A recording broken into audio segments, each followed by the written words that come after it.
So student, our next topic of this chapter is your area vector. Area vector. Normally you know about area. Area is what?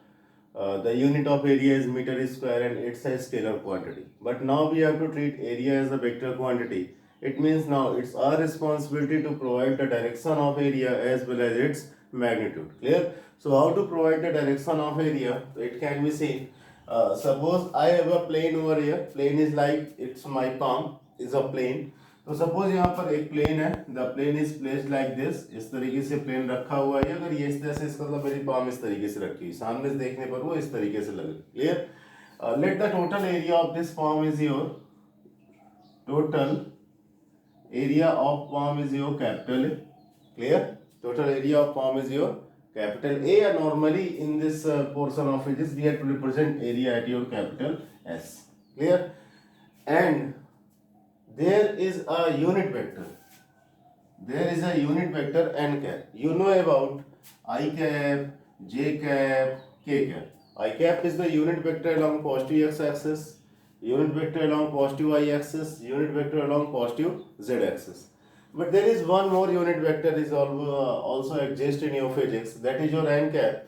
N cap is your unit vector which is always perpendicular to the plane of the surface. It means what? Suppose your whiteboard is there. What will be the direction of unit vector of this whiteboard? It will be your perpendicular to whiteboard. My palm is over here. What will be the direction of unit vector of this palm? The perpendicular outside. Perpendicular outside. As a perpendicular outside. So the plane, the vector perpendicular to outside as well as the magnitude of vector is your, if you use your 1, then n cap is said to be your normal vector. Clear? हर एक plane के पास उसका normal vector होता है. तो normal vector is what? Unit vector perpendicular to the plane of the object. Clear? So suppose it's your n cap normal vector. Now I want to, I have area. The area of this plane is your S. I want to make this area as area vector. I want to give the direction of this area. So I'm saying that if you want to provide a direction of any scalar quantity, you need to use the unit vector. Clear? If you multiply the unit vector from any scalar quantity, then that scalar quantity will become your vector quantity with the help of this unit vector. Clear? So where will be n cap? Suppose the plane is like this, the plane is placed like this. So n cap is what? N cap is just perpendicular to the plane. N cap is perpendicular to the plane. So this is your n cap. And if we multiply this scalar, that is your, it will become Sn cap. So Sn cap will become what? That will become your area vector.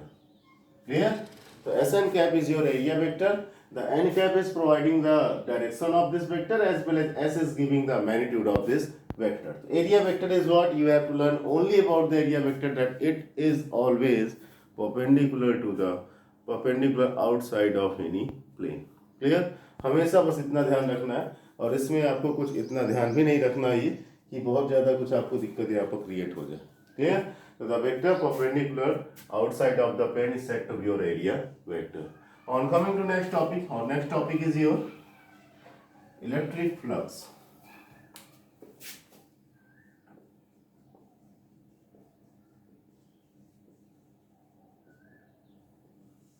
Electric flux, it is represented by phi E. Clear? Electric flux is what? We had studied about the electric field lines. And electric field of lines की अगर बात करूँ कि suppose I am asking about what is the electric field of lines of your positive isolated charge. Suppose it's your plus Q. You know that the electric field lines of positive charge is radially outward. Clear? Electric field of lines of positive charge is what? Radially outward in all directions. Not only in the forward backward direction, in all directions. Clear? So this is your electric field of lines. I am going to place a plane over here in the way of your electric field of lines. Clear? In the path of electric field of lines, I am going to put a plane like this. तो यहाँ पर मैंने क्या रख दिया है? Plane रख दिया. तो electric field of lines will cross this plane. Clear? Electric field of lines will cross this plane. And suppose this is a plane and the perpendicular outside vector is this one. So it is the normal vector of the plane. Clear? And normal vector of plane will always make 90 degree with the plane. ठीक? तो यहाँ पर जैसे ही plane रखा, तो मैंने ये देखा कि केवल ये वाली जो इलेक्ट्रिक फील्ड ऑफ लाइंस है जो प्लेन के साथ किस एंगल पर निकल रही है, 90 डिग्री पर निकल रही है, और बाकी प्लेन के साथ 90 डिग्री पर नहीं निकल रही। ये बात समझ में आ रहा है? Clear? So electric flux is what? Electric flux एक नंबर, इलेक्ट्रिक फ्लक्स एक number. Clear? which type of number? Electric flux is defined as the number of electric field of lines crossing a plane normally. Clear? It is defined as the number of electric field of lines crossing a plane normally. तो ये यहाँ पर क्या कर रहा है आपको, इस प्लेन को नॉर्मली कितनी लाइंस पास कर रही, केवल 1 लाइन पास कर रही, तो इस पूरे डायग्राम को इलेक्ट्रिक फ्लक्स कितना हो जाएगा, 1. Clear? The number of electric field of lines passing a plane normally is said to be your electric flux. Basically it's a number. अब जैसे मैं कहूँ कि यहाँ पर एक नेगेटिव चार्ज है, ये बहुत आसान है इसको कैलकुलेट कर पाना, और यहाँ पर एक मैंने प्लेन रख दी, मैंने कहा इससे ढेर सारी इलेक्ट्रिक फील्ड ऑफ लाइंस क्या हो रही है आपकी, इस तरीके से निकल रही। अब आपको बताना इसमें से कौन सी इलेक्ट्रिक फ्लक्स कितना है, तो आपने काउंट करना शुरू किया, सर ये वाला 90 दिख रहा है, ये वाला 90 दिख रहा है, तो आपने कह दिया sir 2 he electric field of lines ऐसी है जो इसके परपेंडिकुलर निकल रही है, इसलिए इसका इलेक्ट्रिक फ्लक्स क्या हो गया आपको, ये 2 हो गई। But it is not too easy to calculate electric flux because charge तो आप देख नहीं सकते, उसकी इलेक्ट्रिक फील्ड ऑफ लाइंस कहाँ से देखोगे, और जब सरफेस से भी रखोगे तो कौन सी काउंट करोगे, क्योंकि यहाँ से infinite number of electric field of lines क्या होंगी, पास होंगी। क्लियर? तो theoretically electric flux is defined as your number of electric field of lines crossing a surface normally, but mathematically we need to develop a formula through which we can calculate the electric flux. Clear? So the formula for getting the electric flux is your phi E is equal to, it will become E dot ds. Clear? Phi E become your E dot ds. अब now it is little bit tougher to easy. Clear? तो यहाँ पर इसको कैसे पढ़ा जाए इस तरीके से ध्यान से सुनो। जैसे यहाँ पर क्या था आपका, ये जो है, अच्छा इलेक्ट्रिक फील्ड ऑफ लाइंस क्या बताती है, फोर्स की डायरेक्शन, जिधर फोर्स होता है उधर इलेक्ट्रिक फील्ड की डायरेक्शन भी होती है। तो सपोज इस चार्ज की इलेक्ट्रिक फील्ड इधर की ओर, यहाँ पर क्या था, ये यहाँ पर अपन ने इसका एक नॉर्मल वेक्टर ड्रॉ किया। क्लियर? तो जो इसका नॉर्मल एरिया वेक्टर होगा, जिसकी वैल्यू कितनी होगी आपकी, ये एस एन कैप होगी, तो that is your normal area vector. ये नॉर्मल एरिया वेक्टर के लॉन्ग नहीं है, क्योंकि अगर ये नॉर्मल वेक्टर के अलॉन्ग होती तो वो सीधे इस प्लेन के परपेंडिकुलर होती, तो अलॉन्ग नहीं है, तो कितने एंगल पर है आपकी, ये थीटा एंगल पर। ये बात समझ में आ रहा है? मतलब ई वेक्टर और एस वेक्टर के बीच में कितना एंगल है यहाँ पर आपका, ये थीटा एंगल। क्लियर? तो यहाँ पर क्या कहा जाता है, ध्यान समझना, ये जो इलेक्ट्रिक फील्ड होता है ये क्या होता है, बहुत ध्यान समझना है इसको। ये फॉर्मूला नहीं बता रहा हूँ कैसे आया, इसके लिए आपको वेक्टर डॉट प्रोडक्ट देखना पड़ेगा जाके। तो यहाँ पर देखो phi E is equal to क्या लिखा है, ये दैट इज योर, इस तरीके से एस, या सॉरी यहाँ पर सी लिखा हुआ है और यहाँ पर लिखा ई dot D S. D S क्या है, इस ऑब्जेक्ट का एक छोटा सा एरिया, पूरे प्लेन का एक छोटा सा एरिया, और इसका जो परपेंडिकुलर आउटसाइड वेक्टर होगा, तो इस वेक्टर को क्या बोल देंगे अपन, डी एस वेक्टर, जो कि यहाँ पर लिखा हुआ है। Clear? So ds is your smallest area of this plane, and ds vector is that perpendicular vector which is that vector which is perpendicular to your ds. ठीक? तो यहाँ पर है कि आपका ये कि अगर यहाँ पर जैसे ये लिखा हुआ है फाई इज इक्वल टू कितना, ई डॉट डी एस, और दैट इज योर, ये सर्कल लगा और ये यहाँ पर सी लगा, तो what is the meaning of this? Clear? इसको बस केवल रीड कर लोगे ना, इसको केवल पढ़ना सीख जाओ, ये क्या लिखा है, तो इलेक्ट्रिक फ्लक्स की क्या बन जाएगी, डेफिनेशन बन जाएगी। ये बस समझ में आ रहा है? तो द वेरी फर्स्ट थिंग, ये ds यहाँ पर एरिया, ds क्या है, एरिया। जो भी इंटीग्रेशन हो रहा है किसके रेस्पेक्ट में हो रहा है, एरिया के रेस्पेक्ट में। क्लियर? इंटीग्रेशन d किसके साथ लगा, s के साथ। तो जो भी all the integrations are happened with respect to area, and when you take the integration with respect to area, that such type of area integration is said to be your surface integral। ये बात समझ में आ रहा है? What is this? This is your surface integral, क्योंकि area किसके पास होता है, सरफेस के साथ, और उसी का क्या हो रहा है, इंटीग्रेशन। तो मैं यहाँ पर लिख रहा हूँ आपका ये, that is your surface integral। Clear? किसका हो रहा है इंटीग्रेशन, इलेक्ट्रिक फील्ड का, surface integral of electric field. Clear? और भाई यहाँ छोटे से एरिया, पूरी सरफेस में, पूरी सरफेस कैसी होनी चाहिए, क्लोज्ड होनी चाहिए, पूरी सरफेस कैसी होनी चाहिए, क्लोज्ड होनी चाहिए। ये क्या बता रहा है, पूरी सरफेस के लॉन्ग, और सी फॉर क्लोज्ड। तो surface integral of electric field over a surface over a closed surface is called electric flux। इसको क्या बोलते हैं, इलेक्ट्रिक फ्लक्स बोलते हैं। एरिया के रेस्पेक्ट में इंटीग्रेशन था, इसलिए इसको बोलते हैं सरफेस इंटीग्रल। क्लियर। अभी तक आप जो करते थे, जैसे यहाँ पर लिख दिया x square into D x. X क्या है, लेंथ है। एक्स क्या है, लेंथ है। तो जितने इंटीग्रेशन आपने आज तक अपनी लाइफ में किए उनको बोलते हैं line integral, because you are integrating with respect to length. But when you integrate anything with respect to area, then it will become surface integral. किसका, इलेक्ट्रिक फील्ड का। कहां पर, over complete surface, over closed surface is called your electric flux. ये बात समझ में आ रही है। अब इसको कैसे यूज करना है, तो कैसे यूज करना है, तो इसको ध्यान से देखो। I am going to draw the more diagrams over here for clarifying the electric flux की what is your electric flux. तो यहाँ पर ध्यान सुनिए। तो सपोज हमारे पास क्या है, this is a surface like this. Clear. इसका टोटल एरिया कितना आपका एस है, and electric field is like this, this is your electric field. इस तरीके से क्या कर रही है आपकी, ये मूव कर रही है इधर की ओर। He is asking about what will be the electric flux of this surface. So do not try to count the lines which are perpendicular to now. ये surface इस तरीके से, इसका एरिया वेक्टर कैसा होगा, perpendicular outside. Firstly you have to draw the area vector of this surface. यहाँ पर एक छोटा सा कट करो, दैट इज योर ds, और इसका एरिया वेक्टर किधर होगा आपका, ये परपेंडिकुलर आउटसाइड होगा। क्लियर। अब जिधर एरिया वेक्टर उधर ही क्या है, electric field. The angle between electric field and area vector is how much, 0, because both are parallel. So here theta is equal to how much, it is your 0. And if theta is equal to 0, now you have to use this formula. What is the total flux passing from the surface? Phi E is equal to surface integral electric field with respect to area. And you know that here is written as your E dot ds. इसका मतलब है A dot B, AB cos theta. And theta is the angle between both of them. So you can write is here 0 to C. ये कितना हो जाएगा, E ds cos 0, and cos 0 is how much, it's your 1. तो ये ds कितना हो जाएगा आपका, ds ही रहेगा। Now if you see about the electric field of lines are parallel, and whenever there is a parallel electric field of lines, it means a uniform electric field system. It means the value of electric field is not changing, and if it is not changing, it's a constant. You can take it as outside from the integration. So electric field is constant.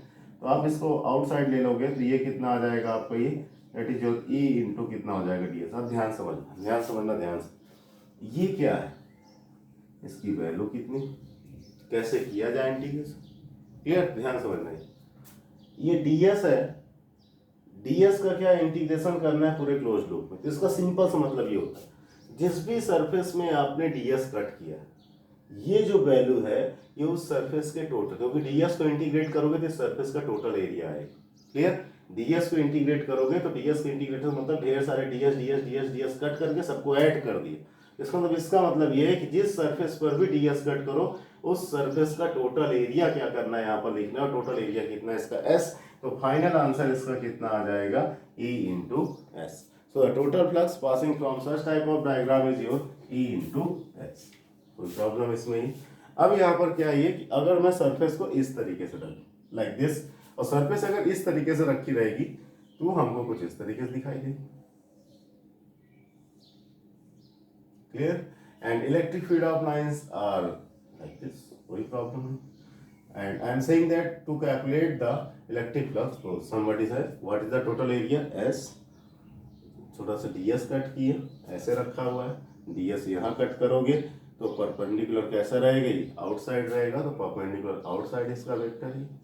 अब ds vector और electric field के बीच में angle कितना हो गया, 90 degree. It's time to calculate flux by using formula of your surface integral of electric field, E dot ds। तो what will happen now, that will become E, और ये कितना हो जाएगा, ds cos 90, cos 90 is your 0. So the flux passing for such type of diagram is how much, it's your 0. ये बात समझ में आ रही है। And if I draw the surface like this, suppose it's a surface, clear, and electric field of lines are like this, इस तरीके से। और इलेक्ट्रिक फील्ड ऑफ लाइंस का वर्टिकल के साथ एंगल कितना दिया हुआ है आपका, ये 30 डिग्री दिया हुआ। Somebody is saying to calculate the electric flux, तो कैसे कैलकुलेट करोगे, इस तरीके से। ये यहाँ छोटा सा एरिया वेक्टर कट करो, एरिया वेक्टर कैसा होगा, परपेंडिकुलर आउटसाइड, क्लियर। तो यहाँ छोटा सा एरिया वेक्टर कट किया, तो एरिया वेक्टर कैसा हुआ आपका, ये परपेंडिकुलर आउटसाइड हो गया इस तरीके से, that is your D S vector हो गया। Now you know that this angle is 30, this is 30, ये कितना हो जाएगा 60 degree. It means the angle between electric field and D S vector is 60 degree. You can use the formula and find the your electric flux, that is your phi is equal to how much, it's your E dot कितना हो जाएगा ds, तो ये हो जाएगा। और सब कुछ लिखना पड़ता है, ठीक, सर्कल लगाना पड़ेगा, सर्कल का मतलब ओवर, सी का मतलब क्लोज लूप, क्लोज सरफेस।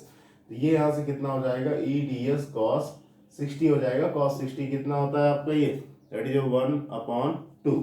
तो ई ये कितना हो जाएगा आपका, ये that is your e/2 into कितना हो जाएगा आपका ये ds। e/2 कॉमन आ जाएगा, अंदर क्या बचेगा आपका, ये e/2 कॉमन आ जाएगा, अंदर क्या बचेगा केवल आपका ds। और ds क्या है, जिस भी सरफेस पर कट किया उसका टोटल एरिया कितना है आपका, ये ds, क्लियर।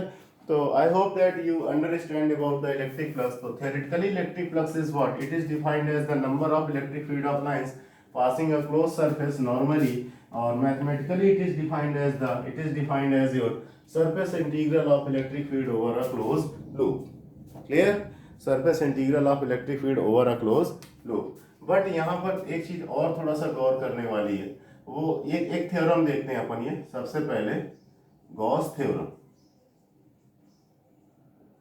ठीक, द इंपॉर्टेंट वन है थ्योरम। गॉस थ्योरम क्या कहता है, ठीक है। सपोज यहाँ पर क्या है, ये I have a surface, close surface over here, मेरे पास एक close surface, surface should be closed, clear. And यहाँ पर क्या है, चार्ज रखा हुआ क्यों, and somebody is asking me what is the net flux passing from this surface due to this charge particle. Flux कहाँ से आएगा भाई, अगर ये चार्ज रखा है इसकी इलेक्ट्रिक फील्ड ऑफ लाइंस बाहर निकलेगी। तो भाई electric field of line surface को क्रॉस कर रही, काउंट करो कितनी 90 डिग्री पर क्रॉस कर, दैट इज योर फ्लक्स। या तो फॉर्मूला लगाओ ई डॉट डी एस, यहाँ कहाँ डी एस कट करें, कहाँ पर यहाँ ई ले, क्योंकि that is not regular geometry, clear. तो बस यहाँ पर इतना दिया है हमारे पास ये कि suppose we have a charge, clear, we have a charge and charge है और एक सरफेस है, हमसे पूछ रहा what is the flux passing from this close surface. इसका बहुत सिंपल सा जवाब दिया किसने, गॉस थ्योरम। गॉस थ्योरम ने क्या कहा है आपका, ये गॉस थ्योरम ने ये कहा कि the flux passing from close surface, the flux passing from close surface that is your phi e will be your 1/epsilon naught times charge enclosed by that surface, clear, that is your q enclosed. In simple language it will become q enclosed divided by what, epsilon naught, that is how much, it's your phi e, clear. What about the Gauss theorem? Gauss theorem stated that the total flux passing through a closed surface will always be equal to 1/epsilon naught times charge enclosed by that surface. इसका मतलब simple सा, यहाँ पर charge enclosed कितना है इस close surface के अंदर, that is your q। तो इसका जो आंसर आ जाएगा इसका कि that is your phi e is equal to कितना हो जाएगा, q divided by epsilon naught। And remember one thing, we can calculate the flux like this also, that is the flux is defined as the surface integral of electric field। You can calculate the flux like this also, इस तरीके से भी कर सकते हो, ऐसे भी कर सकते हो, but it is much more easier than this one, क्योंकि यहाँ कहाँ आप डीएस कट करोगे और कहाँ कौन सी इलेक्ट्रिक फील्ड होगी, क्योंकि इस चार्ज की इलेक्ट्रिक फील्ड तो हर तरफ इस तरीके से रहेगी। कहाँ पर आप डीएस कट करो तो यहाँ पर it is not easy to decide the angle between electric field and your ds vector, so it is useful to use Gauss theorem over here, that is the electric flux over a closed loop will always be 1/epsilon naught times charge enclosed by that surface. On coming to a practical example of this one,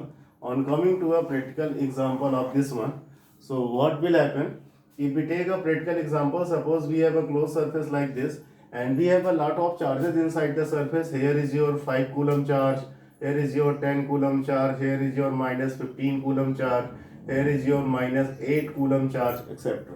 If we have the lot of charges inside the surface and there are some charges which also occurs outside the surface, and they are your 2 coulomb charge, and here is your minus 5 coulomb charge. If anybody asked you what is the electric flux passing through this closed surface, so for electric flux you have to apply the Gauss theorem, and according to Gauss theorem the flux passing through this closed surface will be equal to the net charge, that is your Q enclosed divided by what? Divided by epsilon naught. So the net charge enclosed on this surface is how much? Net charge enclosed, केवल enclosed के बारे में सोचना है, इसके बारे में आपको नहीं सोचना है. तो net charge enclosed is how much? That is your 5 plus 10.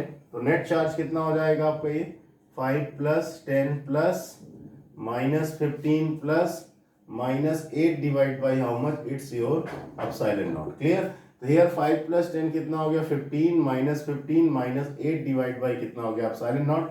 You will cancel out, you will get minus 8 divided by epsilon naught. It means the net charge inside the closed surface is negative. Clear? और negative में कितना आ रहा net charge आपका? ही मैं overall लिख रहा हूँ. Negative कितना आ रहा? -8. अगर ये -8 होगा तो जिसकी इलेक्ट्रिक फील्ड ऑफ लाइंस होंगी वो कैसी आएंगी? इनवर्ड आएंगी. जिसकी इलेक्ट्रिक फील्ड ऑफ लाइंस कैसी होंगी आपकी? ये इनवर्ड होंगी इस तरीके से. And if electric field of lines are inward, तो इसका मतलब यहाँ पर फ्लक्स कैसा है? Inward. And whenever there is a inward flux, तो there will be a negative sign. और अगर सपोज अंदर नेट चार्ज पॉजिटिव आता तो इलेक्ट्रिक फील्ड ऑफ लाइंस कैसे निकलती है? इसकी आउटसाइड निकल रही होती है सरफेस से. तो यहाँ पर जो आउटवर्ड फ्लक्स आता है वो कैसा आता है? यहाँ पर पॉजिटिव. तो whenever there is a sign of your positive sign और negative sign in your electric flux, तो it means simply when the sign is positive, so the flux is your outward, and when the sign is negative, the flux is your inward. And it doesn't mean flux is a vector quantity. Flux is always a scalar quantity, because from basic definition of flux, it is seen that flux is defined as your number of electric field of lines crossing a closed surface normal. ये बात समझ में आ रही है? तो it means flux is a number, and any number is not is a vector quantity. All the numbers are your scalar quantity. I hope you understand the Gauss theorem. Clear?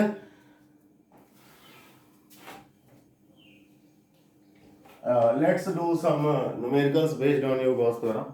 After some time we do some numericals based on the Gauss theorem. Clear? Flux from any surface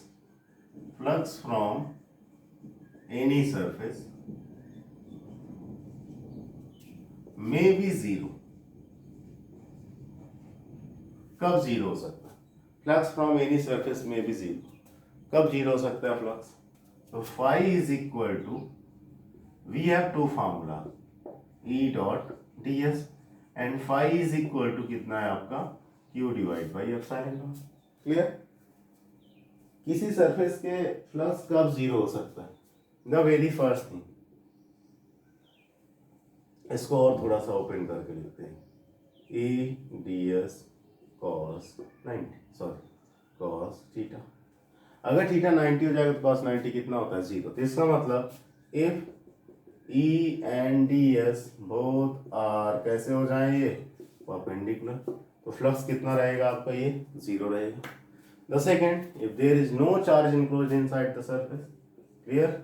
If there is no charge enclosed inside surface, if there is no charge enclosed inside the surface, in this case flux is again क्या रहेगा आपको? ये zero रहेगा. These are the some situations through which you can make electric flux to be your zero. Now we are going to prove Coulomb's law with the help of Gauss theorem. Clear? Coulomb's law states that the force between 2 point charges is how much? F is equal to 1 over 4 pi epsilon naught Q1 Q2 divided by क्या होता है आपको? ये R square. And remember one thing, Gauss theorem is applicable only for the closed surface. If charged particle is not enclosed, you cannot apply the Gauss theorem, because in the statement of Gauss theorem it is clear that the net flux passing through a surface, passing through a closed surface, will always be 1 over epsilon naught times charge enclosed by that surface. So for using the Gauss theorem you need a closed surface, and sometime the closed surface is given, and sometime we have to plot the closed surface, and that closed surface for Gauss theorem is said to be your Gaussian surface. Clear? The name of this surface is your Gaussian surface. It should be appropriate. अच्छे से ठीक ठाक draw करनी चाहिए हमें. अगर draw करके दी है then there is no issue, but if we have to draw this surface, तो एक ऐसी सरफेस ड्रॉ करनी जिसके बारे में हमें थोड़ा बहुत पता भी होना चाहिए. तो the one more thing important, the one and the very more important thing is your, for application of Gauss theorem you have to use a surface, and that surface should be appropriate, and which is called your Gaussian surface. Here Gaussian surface. So here we are going to prove the Coulomb's law. So heading is your Coulomb's law from Gauss theorem. Clear? Coulomb's law from Gauss theorem. Coulomb's law from Gauss theorem is how? Suppose here is a charge Q1, and this is, here is another charge कितना आपका Q2, and here is your R. Here, let two charges are separated by a small distance, small. Clear? अब यहाँ पर क्या करना है, हमें Gauss theorem का यूज करके प्रूफ करना है Coulomb's law. And how to prove this one यार. तो सबसे पहले अगर मैं पूछूं इस चार्ज की इस पॉइंट पर इलेक्ट्रिक फील्ड कितनी होगी, ये बात समझ में आ रही. What will be the electric field of this charge at this point. Clear? So electric field कितनी होगी, ये निकाल सकते हैं 1/4πε0 Q1 divide by R square. ठीक. अब यहाँ पर क्या है, सबसे पहले देखो यहाँ पर ये, इफ समबडी आस्क्ड मी कि यहाँ पर सबसे पहले गॉस थ्योरम लगानी, तो मैंने इस चार्ज को सेंटर मानकर, ये रेडियस मानकर एक स्फीयर ड्रॉ किया.